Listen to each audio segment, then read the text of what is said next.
What's up, guys? Welcome back to Newswave. Well, it looks like controversy has hit Microsoft around an upcoming Xbox title that does bring that frame rate conversation back into the spotlight again, and we're going to go over that here today.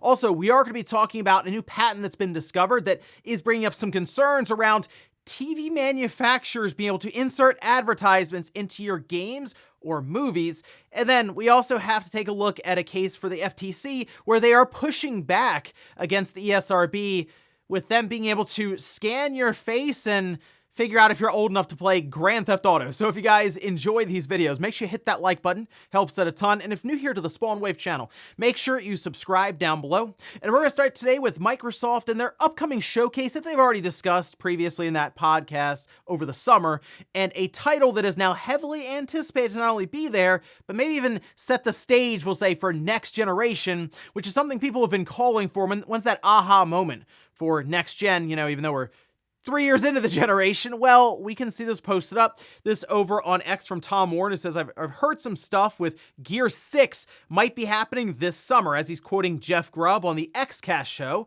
Tom Warren follows up simply with, correct. And Nate also has mentioned the idea of Gear 6 being shown sometime this year, so it does seem like everything is lining up for the coalition to make a big splash, I would say, at this Xbox showcase over the summer in June. And the coalition, of course, working side by side with Epic for Unreal Engine. I think this is going to be that big moment in general for visuals and frame rate, just performance, as the coalition is very, very good at that. Look what they've done with the past Gears of War Gears titles now. They're always impressive visually speaking, so this is one that I feel like would come out and be like, okay, this is it. This is next gen. I get it now. So I am looking forward to see what they've been working on for quite some time now, because they should be able to show off what a mastered quote-unquote version of Unreal Engine 5 could be for something like the Xbox Series X and also the Xbox Series S. Oh, and it looks like C-Smash, which is like a version of the Dreamcast game from back in 2001 that did go to PSVR 2 last year, is getting a patch or an update so that it can now be played without that PSVR 2 headset. In fact, they made an entire trailer showcasing this in a very interesting way, because they showed it on the PlayStation Portal, which you'd want to put it on a display of some kind. So they said, you know what, we'll also put it on that new accessory that Sony's put out there. But it does say publisher Rapid Eye Movers and developer Wolf and Wood have announced C-Smash VRS New Dimension, a flat screen version of the currently available virtual reality game C-Smash VRS. It will launch for PlayStation 5 this summer as a free update to the existing PSVR 2 version. Pre-orders are available by, well, just buying the PSVR 2 version, or of course you can wait until the update comes out. They said late summer, and this is something we'll probably continue to see as developers, publishers have kind of expressed their dismay around the PSVR 2's current place right now in the market, with some saying it doesn't make financial sense to do a port of even a PSVR 1 game. So not shocking that something like C-Smash, which was originally just on PSVR 2 at this time, to make the jump so it's available to the wide audience on the PS5. But hey, good stuff there for people who wanted to try it out but didn't have that headset. Looks like later on the summer you'll be able to do so just on the PS5. Oh, and we had just talked about that Ubisoft Forward event and how a new Prince of Persia game could be there. Now it also looks like maybe that Splinter Cell remake that was announced, just over 2 years ago, could also be there. This was posted up, we can see, as it was noticed by Morrow over on X. Ubisoft Toronto changed their Facebook header and profile picture just yesterday, and yes, you can see the iconic green lights from Splinter Cell there as their banner, and this is exciting stuff. I've been really curious to see how this would turn out. I feel like what they've said, they understand the spirit of Splinter Cell, and I'm expecting some pretty big things here from Ubisoft for this remake, as it should also be a way to kind of catapult Splinter Cell back into like the limelight here, as there was a massive franchise for them back in the day, and it just kind of fell off from there. So this should hopefully be a big time revival for it. And if it has a good showing here, I expect obviously a good game. And then really the sky is the limit for something like Splinter Cell going forward. But we have to see this remake first, and seems like we will be seeing that, I guess, at Ubisoft Forward in June. And guys, with some of the quick news out of the way, let's get into the bigger stuff. Let's start right away with the controversy that hit Microsoft yesterday, as it has to do with their upcoming title for the Xbox Series X, S, and PC, Hellblade 2. Visually speaking, I think we've all been pretty impressed by what has been shown off by Ninja Theory with this game, but there have been questions around things like performance, gameplay, and up until somewhat recently, how long this game exactly is going to be, since it has been in development for a while now, it feels like. Well, we did have some information get out there now recently through way of previews, as well as interviews with developers, and we of course have different trailers we can put up here as we go over these details, but the combat is similar to the first game. They mentioned that the impact is heavier, there's more weight to it, more impact, I guess, really. And the fight animations they're fully mocapped. So the animation stuff you see your character doing, that is something that they kind of sat down in the studio and mocapped and set all of that up with the correct motion. All the fights will be one-on-one. Again, you kind of get that more personable effect then, and that along with the weightier, more impactful combat, that should at least have for some very dramatic fights. There is an increased variety of enemy types and attack animations for Senua. There are environmental puzzles, which, not too surprising there for something like that. There is photo mode, which, again, you would expect for how visually striking this game is to have the ability to take these snapshots, most likely at the highest possible settings, so you can zoom in, change your exposure, aperture, all that sort of thing. The previews from what I've seen, though, going through it, are just extremely positive and specifically noted things like visuals, presentation, that sort of thing. And of course, it is coming out May 21st. So we're not too far off here, just under 2 months away. But the big thing that caught everyone's eye is the game will be running at 30 FPS. There will not be any type of performance mode. This was noted over on GamePro, saying, but the beauty also has its price. Hellblade 2 only runs at 30 FPS and dynamic resolution on both Xbox Series S and Series X. There are no graphics modes. The frame rate can only be increased on the PC.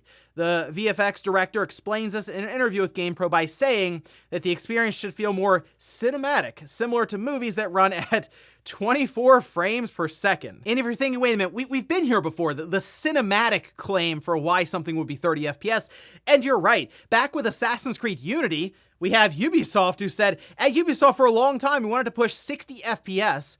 I don't think it was a good idea because you don't gain that much from 60 FPS, and it doesn't look like the real thing. It's a bit like the Hobbit movie. It looked really weird. This was a quote in an interview from the world level designer, a director for Assassin's Creed Unity, going on to say, and on other games, it's the same, like the Ratchet & Clank series, where it was dropped. So I think collectively in the video game industry, we're dropping that standard because it's hard to achieve. It's twice as hard as 30 FPS, and it's not really that great in terms of rendering quality of the picture and the image. And Ubisoft got absolutely roasted for that 10 years ago now on the Assassin's Creed Unity alongside the PS4 and the Xbox One. And look, we've already been through this multiple times with the whole 30 FPS debate, where some people won't even touch it. Others, it does come down to the game. How good is that title, and is it something I really want to play now? Like Dragon's Dogma 2 for console players, I mean, it's a weird 30 FPS to 40 FPS number, and you can now cap it at 30, but the game is good enough for people to want to play it, and they'll settle at that 30 frames per second mark. I think most of us understand by now, especially with what we've seen in this generation with unstable performance modes and quality modes that are okay with sometimes image quality, but then you kind of get the lag effect with the button presses, that sort of thing at 30 FPS or less. If you want that experience, you go to PC and you just kind of build out a nice computer to run all these games. And it seems like that's going to be the case here, once again, with Hellblade 2. Although I have always looked at Hellblade 2 as a title that they clearly started development and said, we want this game to look as good as possible, and we don't care if it's 30 FPS. It seemed like the focus has always been on visuals for this title, so it's not too shocking to hear that they're just going to go with 30 FPS. Disappointing? Yes, because I do like having my performance mode, and I am someone who has no issue making the image a bit blurrier so that I can get to 60 FPS. But I think we'll have to come to terms with this again, since, I mean, there's always the possibility that GTA 6 is going to come out at 30 FPS, and that's going to be a tough title for people to ignore, even if you're someone who only plays at 60 FPS, because it's just going to be on consoles at launch.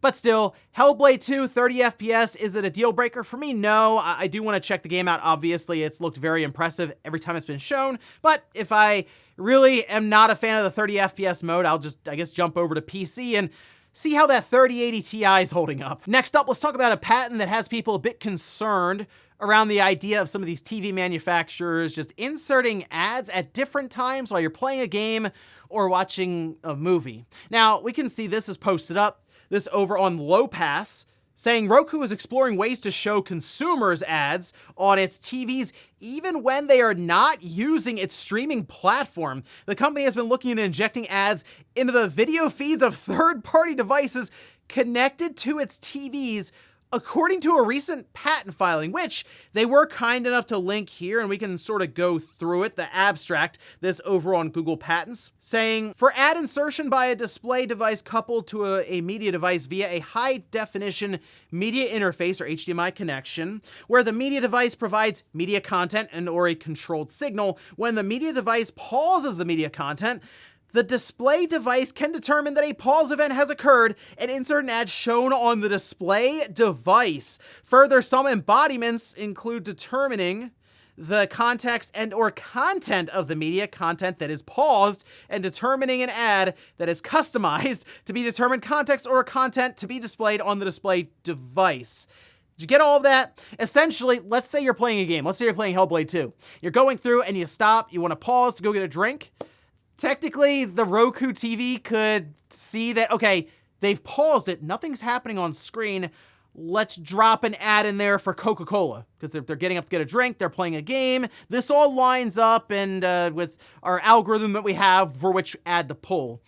That's sort of the idea here, and I saw a lot of people online go, oh, hold on a minute, they can do that? Yeah, they can do that, so now the thought process is if Roku has this mindset, you don't think Samsung or LG or TCL, like, they all have the same idea, obviously. This is a patent that's gone out there through Roku. And it's funny because I didn't really think about Roku making TVs, but they do.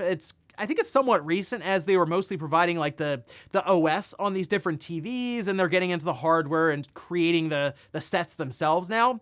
But I have to imagine this is something Samsung is looking into, again, TCL, LG, to where it doesn't matter what you plug into their TV, they can still overlay an ad on it because it's like the TV itself can detect what's going in and out of these different HDMI ports. And there are a lot of concerns on that one because you have to hope that the TV understands that you are at a pause menu or that you're in a field in Call of Duty at a competitive setting and shooting back and forth with an enemy team. And oh yeah, there's a big ad for Doritos or something. So I don't necessarily know if this is going to go into effect anytime soon, as it is just a patent.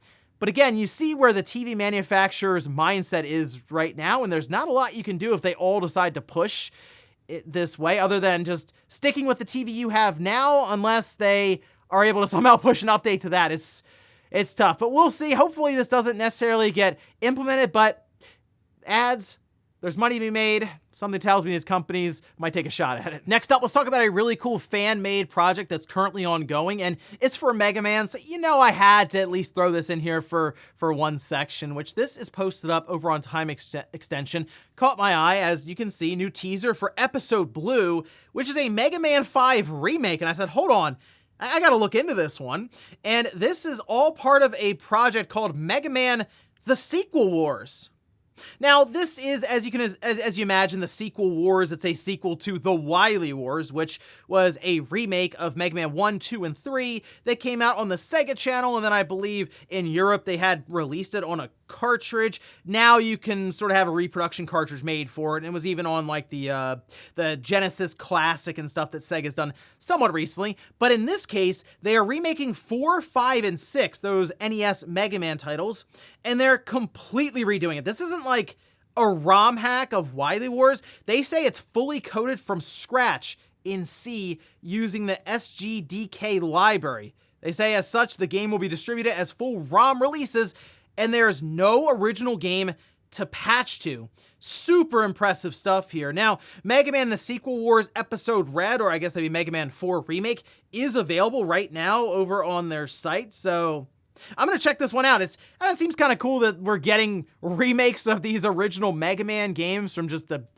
fans, really, and Hopefully Capcom leaves them alone, but generally, from what I've seen, as these things start getting more and more attention, then the companies come in with the DMCA. But at least at this point, seems that 4 is out there now. 5 is right around the corner from what they're showing, so maybe they will be able to get all these out before Capcom inevitably shows up. But otherwise, hey, you can go over their site and at least check out 4 right now. And in our last bit of news, let's talk about a proposal from the ESRB that was announced last year that certainly caused a bit of an uproar online, as it was going to work to analyze a photo of a person to see if they're old enough to play an M-rated game. Now, it appears the FTC has responded. We can see this is posted up over on PCGamer.com, saying in 2023, the Entertainment Software Rating Board, ESRB, along with digital identity company Yoti and Youth Marketing Solutions provider Super Awesome, filed a proposal with the FTC for a new verifiable parent consent mechanism called Privacy Protective Facial Age Estimation. The FTC has now issued its response to that proposal, and the answer is no. At least for now. So the idea was you have to submit a selfie to prove to a machine they are old enough to play something like a Grand Theft Auto game. And I mean, this, from what we're seeing with AI now, when it comes to just determining what it's looking at in a photo, probably would not have gone off without a hitch. I feel like there would have been a lot of issues there. And in this case, there are probably many times where someone who's too young would pass somehow, or someone who's older wouldn't be able to pass. And it just seems weird because, like, the idea being, oh, we're going to be able to bar somebody who is not old enough to play Grand Theft Auto, when really, like, they're parents who should just say, okay, you're not old enough to play that mature rated game. You're not even 10 yet. And trust me, I watched these conversations go down many, many times at the cash register at game stores, where the kid tries to sneak one past the parent for a Grand Theft Auto or Dead or Alive beach volleyball. All of a sudden, they're really interested in volleyball. Who would have thought? But that was something that always happened. And then you got to show, okay, it's rated mature. Flip this over. Here's why. And honestly, 9 times out of 10, it would just go back to the shelf, and then the kid would be annoyed at you. But that's just kind of how I look at this. It says, do we really need to have to submit selfies and stuff when you just have a parent who goes yes or no, and then that's kind of it, right? So it seems weird to have the responsibility thrown on, I don't know, software programs with selfies and stuff, when it's pretty much, to me, up to the parents from there. But the ESRB can apparently submit again later on, as long as they get a bit more specific with what they're trying to do. So we'll see how it goes maybe next year when they try again. And before we go to the comment of the day, we're going to take a look at the poll that I posted up yesterday, where I ask, what brand is your primary TV? So I already had an idea as to what would get the most votes, Samsung and LG, and they did indeed. Then we have Sony, and then Roku. So I threw Roku in there instead of TCL or something maybe a bit more common, because I genuinely wanted to see who has a Roku TV. I haven't really seen them get talked about much online at all, but 6% voted for it, and then 23% for others. So yeah, Samsung and LG. LG especially has really been making a push, especially on the gaming side with their C-series and the OLEDs. So Roku, I feel like at this point, with them still trying to make their way into the market, I wouldn't give people any reason not to buy your TV, and a patent like that, especially with the waves it's making online in different news cycles, is not going to help sales at all with anyone. So I'd be at least a bit careful with that one, Roku, if I were you, because I feel like you're probably trying to sell TVs, and I don't think that patent's going to help. And we'll finish up with the comments of the day, as we're seeing here. This is from Jonathan, who says, I hope that publisher knows that a digital future is a hackable future. Oh, I'm sure they're aware of that. Like, the going into the future, when we have these systems like a PlayStation Portal and stuff, like, people will still be trying to hack those systems, and eventually these publishers, and they'll try to push everyone to a cloud-based future. That's the step here. Get everyone to digital, off the physical games. Now you're not relying on anything that you can see in front of you really on your shelf. Okay, now we're gonna make the push to cloud, because there's not that much. We've eliminated the downloads. You don't even need to do that anymore, right? That took forever, like 15 minutes. So that's kind of the strategy, is to get to that position where there's like no barrier of entry. It might just be an application on your TV, and then you can have Roku feed you, I don't know, some Mountain Dew ad while you're trying to play Call of Duty or Battlefield or something. And then we'll go over to a comment from the members video. This is from Waluigi, who says, a dock with a sensor bar like the Wii, so you can point at things with your Joy-Con. I've seen this come up a couple of times where people are looking at their dock, which is around their TV or in their entertainment center, and they just envision like an IR sensor on there. And I still think the pointer controls hold up pretty well on the Wii with the IR sensor. You have that all set up nicely. Resident Evil 4, still a lot of fun to play on the Wii. Then you would kind of have to have a certain placement for your dock, and I feel like there's too many variables there, whereas with the Wii, it was either it's above or it's below your TV, and that's it. But who knows? Nintendo, I'm sure they're coming up with all kinds of weird and wacky things to go alongside of what we expect to be just a more powerful Switch. So here's hoping we don't have to wait too much longer to see this thing. And ladies and gentlemen, that's going to do it here for Newswave. If you enjoyed this video, guys, hit that like button. If not, hit the dislike. Leave comments down below about everything we talked about here today, where there's the cinematic 30 FPS conversation back to the forefront again, this time with Hellblade 2.